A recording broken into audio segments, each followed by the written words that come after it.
Hi there, this is Jo here from Creative Empowerment. Thanks for being here. Welcome to my channel. Today we're looking at the pathway spread. This is my final spread video from the medicine card. If you have not seen any of my others, you might be interested to check those out. This one is all about your path, where you are. It's like a check-in spread. I have done this one before, but yeah, not for a long time. I am using the Crow Tarot instead of the medicine cards. I'm just changing this up a bit. I love the Crow Tarot. It's not one that I use all the time in my readings, but it is one that I do love.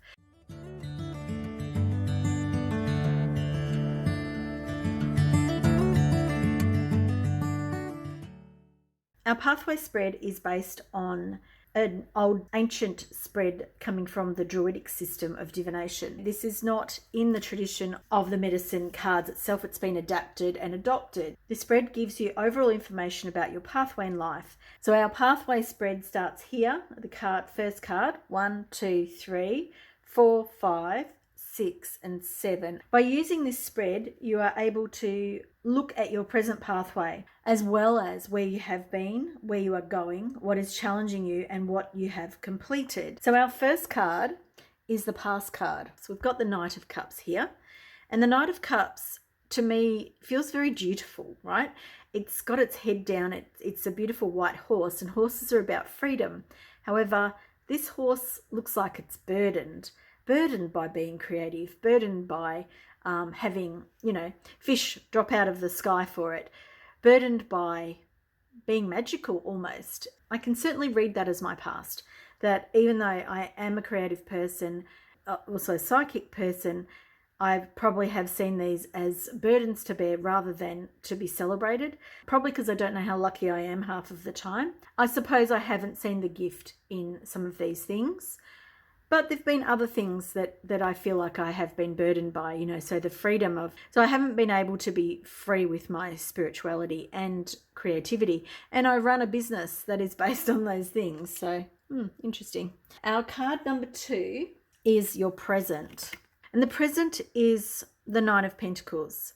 And that's an interesting card because the Knight of Pentacles, I use tarot for other purposes other than reading, and I, do manifestation spreads and things like that. One of my particular goals is this card. This is a card. So this is really interesting that it has come up as the present. And, I'm a little bit breathless even just talking about it, because if I really sort of feel into where I am right now, I have done all of the things that I have asked myself to do. I have created this business. I am running my business. I love working in my own business. I am doing it all on my own. And I think that, and I was talking about this recently, that perhaps, when we all started working from home during COVID, there was this joy about it because we had a lot of freedom, which is, that card over there. But as I've been working from home and seeing clients from home and, being on my own more, I've realized that it's quite lonely. There's more loneliness to it. And so there's a lot of gifts here, like the wolf is here, that's really very deep spiritual energy here of the wolf. And it can mean many things to many people. We also have a butterfly, symbol of transformation, and the lotus. And the lotus is all about, taking something that comes out of the mud and blossoming into this beautiful, beautiful flower. So I feel like I can relate to this. However, it is a little bit challenging in this position for its other references about, where I feel like I am with my business and what I want to achieve. But then again, I am very hard on myself. So our next card, our third card, is our future, where I'm going, and that's the Queen of Cups. And I really like that. I feel very grateful that this card has showed up, because compared to the Knight of Cups, the past, the horse is a beast of burden. Even though it is also a symbol of freedom, it is, used or has been used as a beast to plough fields and to cart things around. So it is, it has got those other connotations, and that's what I'm picking up, because the horse is not kicking up its heels and running freely. But then when we look at the Queen of Cups, she's sitting on her throne. So She's not doing anyone's dirty work anymore. Well, I kind of like that. She's surrounded by all of the things that sort of fill her up. She has a lotus now at her crown chakra instead of sitting down below, on the water or sitting on the emotions. She's looking to the past. She's looking out across her domain, which is the water element, which is creativity, sensitivity, intuition, the other side, all of these things. And she's coming from a place of knowing, and from a place of knowing where she fits into the whole thing. And I really like that, because I feel like that I can really relate to that. Our fourth card, I really love this Page of Swords. It is such a dynamic, it's really kind of moody, and there's a lot going on in it, but it's such a strong energy, which I really love, which I don't always feel with other pages of swords. This card, the card 4, this is the pattern or the set of life lessons that is moving through your life. And so I love that, because this is a very much breaking up of energy, right? It's a message. It is something coming through, moving through your life. And it's a sword. So, I'm thinking of the sword of Damascus. I think it's, what is it? It's like the sword of truth, the sword of right, justice, all those things. Sometimes I get carried away. You may have heard me say that before. But it's a sword to cut through the bullshit, and probably my own bullshit here. And as it is a sword of truth and of limitations, like it's cutting through all of the things that have held me back. That's the feeling that I have here, the pattern or the set of life lessons that I'm moving through my life. I've allowed a lot of things to hold me back in my life. I have had a very intense period of many, many years of feeling very stuck. And the Page of Sword is swift movement. And as I said, this Page of Sword really, really breaks up energy for me. And I really love that. You don't know what's happening still, but it is this dynamic energy that is running through my life at the moment. So that's the pattern. And so for me, for someone who's been very stuck for a really long time, I really like that card in this position, because it's talking about the life lessons that I'm currently moving through. I'm getting through them. I'm cutting the cords. I'm not happy to stay where I was, and I was never happy, but I needed to learn the lesson, of course. And this is card 5, the challenge you have conquered, or the lessons just completed. The moon. Oh my goodness, this is very interesting. So the moon, in tarot can mean a lot of things, but this particular tarot card, we've got the beautiful crow, which is one of my spirit guides, animal spirit guides. We have the caged crow, we have the free crow, and then we have the shadow of the crow being illuminated by the moon. And the challenge that I have conquered, or the lesson just completed, I've been really suffering at night, sleeping. I haven't been able to sleep, and I can hear my voice is changing as I'm talking about this, because it's been really hard work to get through this. Now there's some clouds that are obscuring some of the shadow, so perhaps there's still little bits for me to do.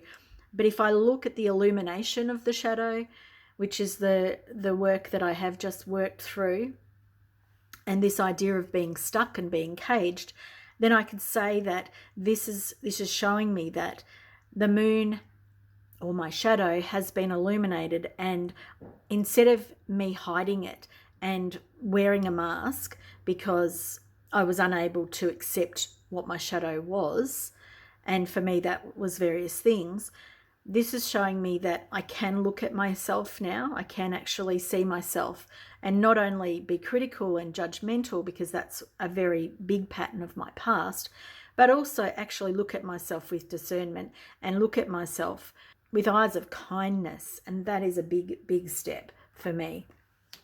And I'm being really drawn to that number too. So the 18. So 18 is a double 9, goes down to a 9, and a 9 we have in the center. So we've got 2 9s now, or variations on the 9. And I like that they're sitting on top of each other. If I look down this middle pathway, we have me thinking that I have to do everything by myself. This card here, which is all about my shadow, I did most of this work myself. It doesn't mean other people didn't help me, but it was like I had to brave my shadow myself, which is probably what I was so scared of, which is why it took me so long to get to that energy, which is why I felt so burdened. Oh, this is kind of interesting. Okay, card 6 is what is working for you. Now, when we've got what is working for you, we don't love when a card shows up in reverse. However, if instead of getting challenged by the card showing up in reverse, if we look at the card for the symbolism or the message, this is a 4 card. So this is about structures. And so now I get this card.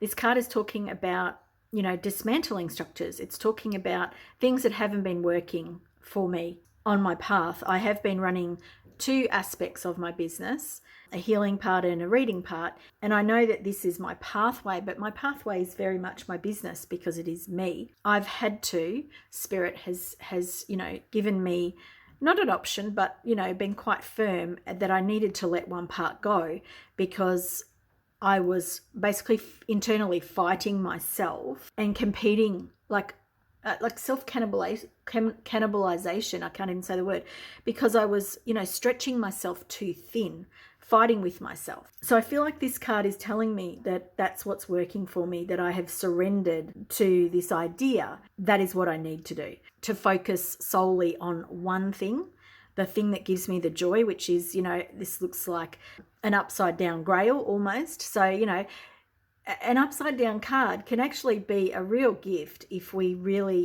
focus in on what it can be rather than limit it to what we know about tarot. So our last card is what is working against you. What is working against me is the reverse 7 of Swords. So the 7 of Swords, this card is quite a dark card, but it's quite similar in essence to this card. Like if I'm looking through my screen as I'm talking through these cards, and if I look at it that way, I'm seeing the blocks of color, the patterns that are repeated here. And in the Page of Swords, he only has, or she only has, the one sword.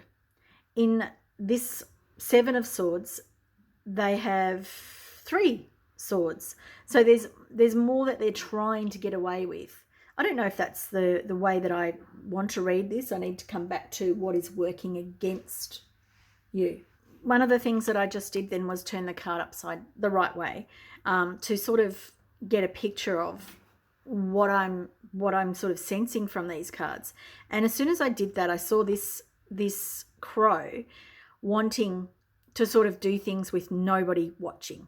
All right. And at the moment, while I'm filming this, I have some workmen outside my house and he can see what I'm doing. And I was like, oh, I don't want to do this. And I'm not in the place that I normally am. You can see it's a different setup. And I'm feeling a little bit more exposed. And I feel like this is what's telling me that what is working against me is my belief that I can't move forward confidently, that I have to hide myself, that I have to wait till I've, you know, that, what's that saying, where you have to make it before you want people to see you. I don't even know if I'm making any sense here. I know what I'm trying to say. I want to be successful before people see me. And, you know, that's an very old part of me that is still here. And the Page of Swords, this energy of moving forward, I can't be like this. This is not working for me. I have to let people see me when, you know, all warts and all, without the mask, with being truthful and honest and all of the things that I am in life. However, I'm also a human and I have an ego, and my human ego doesn't want to be seen as small, you know, doesn't want to be seen as less than. So I get this card. Don't love that it's still there, but I think that all in all, this spread for me has been very valuable. Why has this spread been valuable for me? I've learned something, and the cards and their imagery have shown me things that I wouldn't have seen myself. I wouldn't have put myself in this position. I would think that it was a lesser card than this. And, you know, sometimes we need to be challenged by our own perceptions and have them broken up for us, like the Page of Swords. And, you know, other things were very apparent. I did understand this was happening in my life. The negative of this, I think I want to expand on it, like it feels like I could go further and further, but, maybe I don't need to do that on YouTube because it's like navel gazing. Will I use this spread again? Yes, I believe I will use this spread again because it's a great one to check in with, where everything is going in your life and what are you still holding on to? What's still not working for you? What are you not recognizing about where you are and on your path at the moment? There's a link in the description box below if you would like a private reading. I do psychic readings with tarot and oracle, or I do a psychic art reading as well. Thank you for being here with me. As a reminder, there is a tarot and oracle community on Facebook that you can submit questions if you have one, brief questions that I can answer using some of the spreads that I'm going to do. Please follow me on Facebook, on Instagram, and make sure that you like this video and subscribe if you enjoyed it. Thanks for being here. I hope to see you again in the future. Bye for now.